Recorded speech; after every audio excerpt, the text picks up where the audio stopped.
Well, hello you, welcome to the latest service from Sutton Village Church. I hope you're okay. If you're not okay and you've been rushing around and you just need a moment just to breathe it in, just have a little look at this. Some beautiful pictures of there's a blossom tree opposite our house. Look at that, and look at these bluebells as well. They look fantastic. Oh, they're amazing. It's so relaxing looking at nature sometimes. I think that's something I've really grown to appreciate over the last 12 months. Anyway, this morning I'm just sort of collecting myself really, because I've had one of those weeks, you know, one of those weeks when distractions come flying at you from all directions. If you're anything like me, you usually have like a daily list of things that you need to do. I've got to list everything.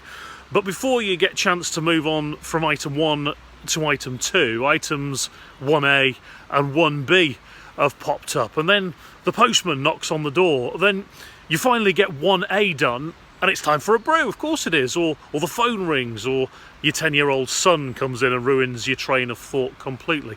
Do you ever have days or weeks that are a bit like that? And I'm one of these people who gets really worked up if I don't get to the end of my list. Especially if one of the things on that list has been sorting something for Friday Club or these Sunday services, for example, i.e.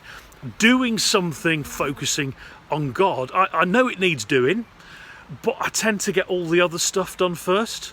That can't just be me, surely. Have I got my priorities wrong?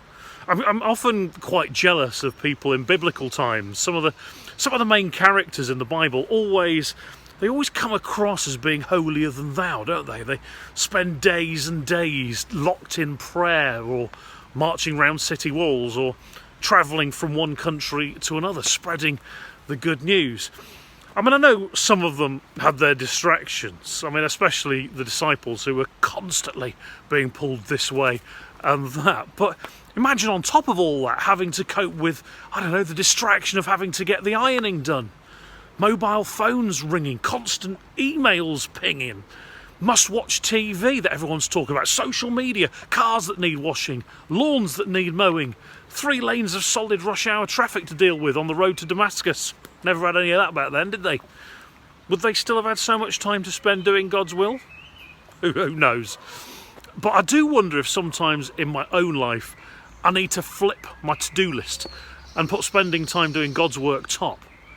It sounds like a good idea, but is it that easy? I mean, at the start of his ministry, as part of his Sermon on the Mount in Matthew 6, verses 31 to 33, picture Jesus saying this. He said, "Do not worry, saying, what shall we eat, or what shall we drink, or what shall we wear, or will I get the ironing done?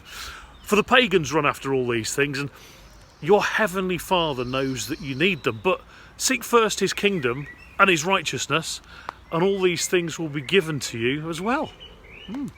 I don't think God will do your ironing, I have to be honest, but I think the instruction is fairly clear, don't you? Maybe it's something I need to take on board, just something to think about this week.